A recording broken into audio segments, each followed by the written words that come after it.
Hey everybody, so glad you could make it to this call to ask us all of your relocating to Vermont questions. My name is Rachel. I work in Brattleboro, which is in southeastern Vermont. I'll be sharing some tips about housing. My colleague Lisa, who is in Middlebury, will be sharing about jobs.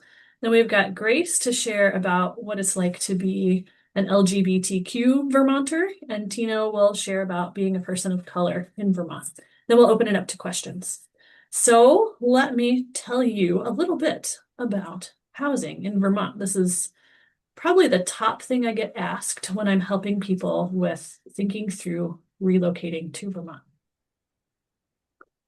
I will say, so we are all here because we are part of the GROW network. It's a network of organizations across the state who are funded to help you figure out how to relocate here and help you get connected once you're here. My program is called SoVermont. You can check us out at sovermont.com. So I am in Brattleboro down here in the southeastern corner. It's a great location if you want to be sort of close to the population centers in the rest of New England. It's about 2.5 hours to Boston. You can take a train from here to Boston or to New York City, or all the way down to DC, which is handy. Many of you are probably more familiar with like the Burlington area, which is kind of up here, and that's where Tino is based. And then Lisa's kind of over here in this area. And Grace's organization out in the open is based in Brattleboro as well, but they serve statewide. All right, so housing in Vermont. You're excited to move to Vermont. You want an old farmhouse, you want some land, maybe on a dirt road, a barn across the street. This is what you're imagining. And I have to tell you that this is a picture of a $3 million property. So probably a little bit more likely that what you'll end up in is a house that's like this, in a neighborhood in a small town. It's still really beautiful, and it's also really awesome to be able to walk places. Sometimes you might like your neighbors. So this house is a $300,000 house. Just something to think about as you're picturing your perfect Vermont life. Lots of people really want that like 10 acres where I can't see anybody on a dirt road. And that may not actually be where you end up in Vermont. And you may find out that living in a small town is awesome, which is what I happen to think. Let's talk about apartments.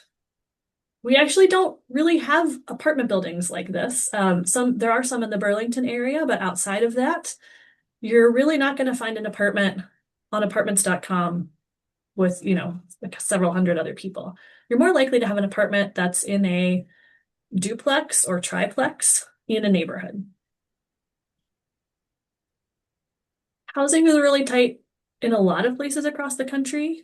It is unfortunately even tighter here than in many other places.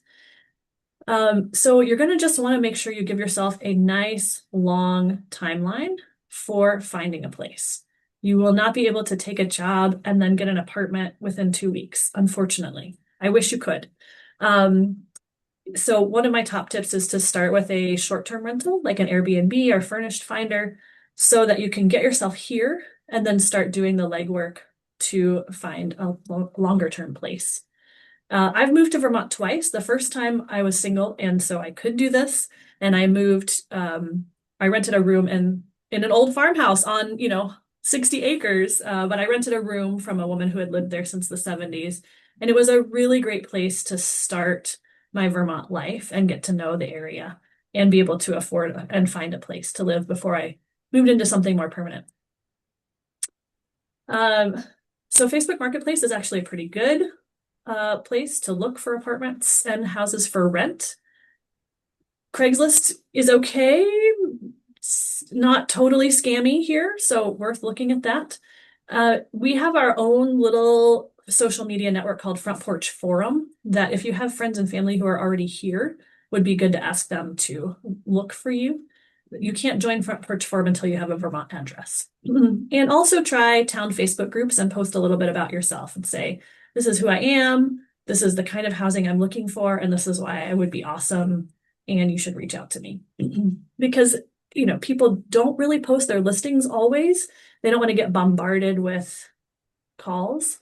So sometimes they wait and reach out to potential tenants. It's a little bit backwards than the typical housing search. Oops, I went the wrong way. All right. Yeah, so those are my basic housing search tips. Happy to share more if you want to reach out. This QR code goes to my email address, or feel free to check out SoVermont.com, and we'll take some more questions at the end. But for now, I will hand it over to Lisa to give you some high-level job search tips.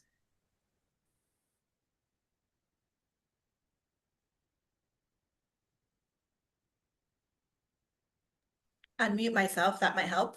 So hi, everybody. I'm Lisa Grover. I'm with the Addison County Chamber of Commerce.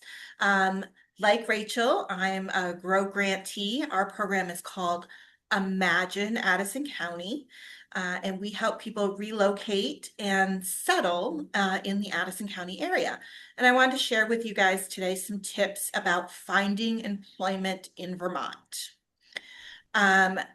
So this is a lovely picture of Adagio Chocolates in Middlebury, which is a fair trade chocolate company. They just finished having their very first Vermont Chocolate Festival, which was so lovely. They had vendors of all kinds of chocolates, demonstrations. It was really wonderful. Okay, so where to look for jobs in Vermont? So statewide, if you're not really sure what area you're focusing on yet, Vermont Job Link is a great place to start. When I checked the other day, they had over 9,000 listings throughout the state. State of Vermont Careers. The state of Vermont is actually the largest employer in the state and a really good employer from what I'm told. Common Good Vermont is a unique website. It focuses on nonprofits. So their classified section lists employment opportunities in all kinds of nonprofit sectors. So libraries, public education, trail networks, towns, all kinds of different not-for-profit organizations. The Vermont Arts Council, if you are coming from an artistic background or you have a degree in some type of art or art history, the Vermont Arts Council website is a great place to look for job opportunities. NOFA Vermont, which stands for the Northeast Organic Farming Association, is a great place to look for agricultural positions. And then Trade Jobs Vermont is a website that focuses specifically on trade jobs. So electricians, mechanical, carpentry, concrete work, the real meat and bones of the employment industry. Now, if you found that there's a region of Vermont that you're really most interested in, when you're looking regionally, I would suggest checking out your local Chamber of Commerce to see if they have a job board. I happen to maintain ours here in Addison County, and I can tell you, as of today, we have about 250 open positions just in the Addison County area. The Vermont Professionals of Color Jobs Board is an excellent place to look for jobs. They're mostly centered around the greater Burlington area, but they do show jobs all over the state. Local papers.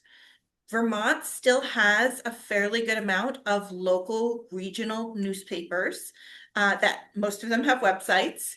You can check out for employment opportunities. 7 Days is one of those local papers, and they have a wonderful job section. Also, employer websites. So if you have an employer in mind, go directly to their website, see what they've got available.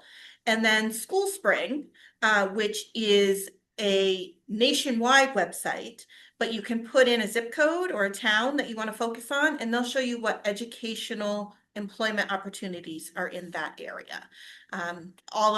I can't say all, most of our educational institutions here in Vermont use School Spring to hire employees. So how to apply? Definitely follow the instructions in the listing. Um, Always include a cover letter. Even if the listing doesn't specify a cover letter, always include a cover letter. And in that cover letter, um, try and address it to an actual person at that agency.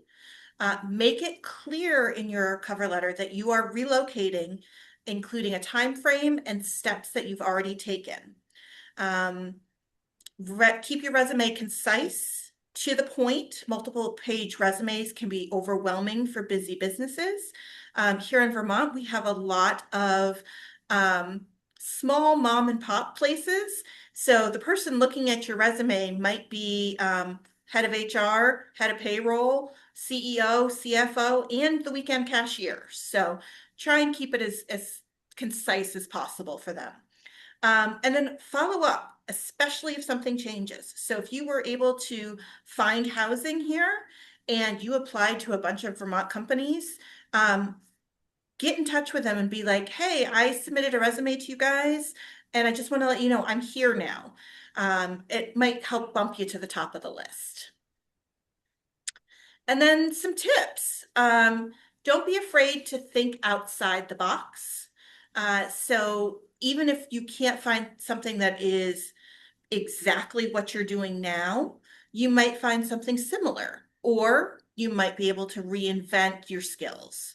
Um, Reach out to businesses you're interested in, even if they don't have a position posted.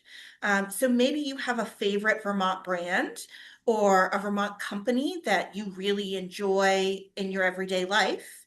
Vermont flannel or Whistle Pig whiskey or, Heady Topper or Switchback, a brand that you've already identified with, reach out to them and see what opportunities they might have. And then they can always keep your resume on hand and follow up with you if they have more questions. Don't be afraid to reinvent yourself with transferable skills and then apply anyway. So even if you don't think you meet all the criteria, the unemployment rate in Vermont is extremely low. So apply anyway. You might be surprised how welcoming a business might be for you. So again, I'm with Imagine Addison County, so you can reach us at the website on the screen or email at imagine@addisoncounty.com.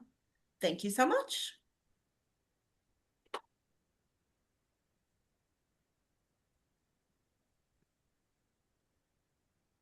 Did that not share? It shared? Okay. Now I'm sharing, right? Okay, good. Great. Here, let me turn that into full screen because it's a little better. Great. Hey everyone, I'm Grace. I'm a program director out in the Open Connects rural LGBTQ people to build community visibility, knowledge, and power. We're a multiracial, majority working class, grassroots, capacity building, movement building organization based in Wabanaki Territory in Vermont and in Maine. The experience of being LGBTQ plus in Vermont is a unique experience to each individual. There are a lot of LGBTQ plus people who live across the 14 counties of Vermont. So the culture here can be very queer friendly, depending on where you live and what, the culture and culturally how things might be a little bit different throughout the state. It can be hard and isolating here as a LGBTQ plus person, just like anywhere else. Out in the Open is a part of a web of support that exists here to cultivate LGBTQ plus community and to center the needs and experiences at the intersection of LGBTQ plus identity. Okay. Here we have Congresswoman Becca Balint. She's the first openly LGBTQ plus person and the first woman to represent the U.S. To represent Vermont in the U.S. House of Representatives. The governing bodies in Vermont are generally well positioned to be supportive of the LGBTQ plus community. They're inclined to make laws that support rather than harm our folks. An example of that is our Reproductive Liberty Amendment that passed in 2022 that protects bodily autonomy and reproductive rights in the state. Vermont is a special place to connect with nature and the great outdoors. It's a part of life here. There's something for everyone from hiking, skiing, canoeing, to outdoor music, fairs, and picnics. You can often find outdoor events hosted for LGBTQ plus people only, like affinity spaces. We host them on our land in West Brattleboro. There are other organizations and community members hosting them throughout the state. And there's also events hosted by organizations that are typically host events in the outdoors for all people, such as Beak in Brattleboro and the Craftsbury Outdoor Center. Here are some pictures of our folks having fun outside. Looks like planting potatoes, doing a little beekeeping, etc. The LGBTQ community gathers year-round, including but not limited to Pride Month in June. Small town prides are growing in popularity. LGBTQ plus centric spaces exist across the state in many small towns and rural communities. There's the logo for Babe's Bar in Barrie. It's a really fun they hold a lot of queer spaces. Queer country line dancing migrates throughout different venues in central and northern Vermont. So in addition to the population hubs and cities, there are things going on throughout the state that are really fun. If you're interested in learning more about resources for LGBTQ plus identified youth, check out Outright Vermont. Out in the Open also hosts a Pride Family Potluck every June too. That's for people of all ages.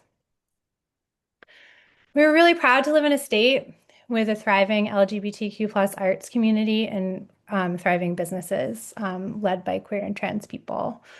Out in the Open hosts queer and trans literary events in partnership with local libraries and queer-owned bookstores to highlight LGBTQ plus authors. We also have short-form workshops facilitated by local artists and organizers that are open to people of all skill levels. Check out the Pride and Prosperity podcast. It's celebrating LGBTQ plus businesses in Vermont, and the first season is a collaboration between Out in the Open and the Pride and Prosperity Network. I encourage you to hear from other LGBTQ plus Vermonters in their own words. You can check out Out in the Open's Andrews Inn Oral History Project on our website and Vermont Folklife's LGBTQ plus experience page. And we'll send those links out to you. And stay in the loop and follow along with Out in the Open. You can find us on our website and sign up for our newsletter there. And we're on Instagram and Facebook as well. We are working year-round to build community in rural Vermont for LGBTQ folks. Thanks so much.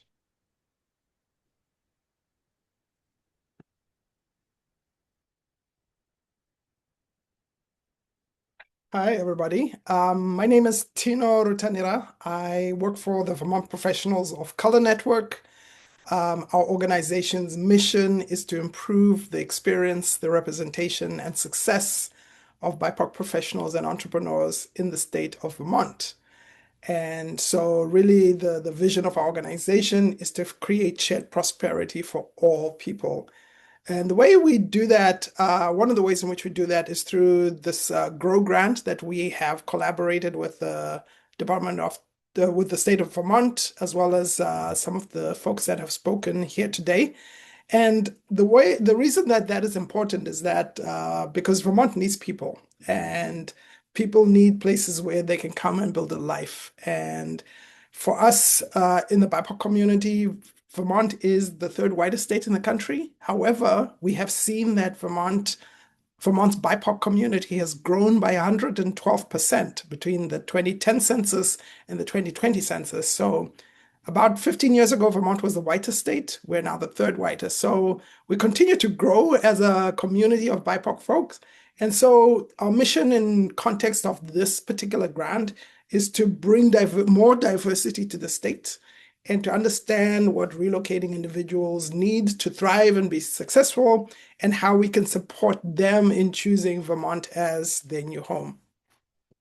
So how do we do that? Well, when people connect with us and they identify as BIPOC, we help them with different supports like finding employers and jobs, finding supports for housing, which we've heard about as well. Ways in which they can find schools, because obviously for a lot of folks, finding places where their kids can go to school and be taught and have a productive childhood is important. And then other things that are important are like the quality of life. What's it like to live here in Vermont as a person of color? How do we connect people to the things that they love doing? And so that then when they move here, they feel that sense of like, this was a good choice. So other things that we do there is connect them with community. Not just Black and brown community, but also community and things that they love doing. You might love to play soccer, or you might like to play chess, or maybe you are into conservation. And so part of the work that we do at VTPOC when we connect with you as a person who's thinking about relocating is to find ways in which we can connect you to the community that makes you feel most comfortable and most connected. And because that sense of belonging is really important for you to be able to feel like this is a place that you can not just live here for the short term, but live here for the long term. So part of the accomplishment of the work that we've done so far is we have connected with over 200 people of color that have expressed an interest in relocating to Vermont. And we've made Vermont a genuine choice for BIPOC professionals who want to move here. Last year, we had about 10 people relocating, and out of those 10, we actually had about 71 real and concrete conversations with folks who were considering. And out of that, then we ended up with the 10 people that relocated. And so what we're proving here is that the BIPOC individuals want to move to Vermont, and that we just need to make sure that they know that Vermont wants them back. This is just a quote from Felicia, who moved to Vermont from Atlanta. I will just read the quote. It says, "Words cannot fully express how grateful I am for you. Your support has meant everything to me during this journey. I may not know much about St. Albans, which is the city she's moved to now, but I do know that I'm already surrounded by a strong, caring support system." So hopefully that this continues to be the message and the sense of reflection that comes through with everybody that we help to relocate to Vermont, because we really want to make sure that Vermont is welcoming towards Black and brown individuals in the same way that it is towards white individuals. So feel free to connect with us either through email, our website, or on social media. Follow us, get a sense of knowing what is happening in Vermont, particularly with a view to what's happening in the BIPOC community. And by doing that, you might be able to kind of get a little bit more insights as you start to think about your relocation journey.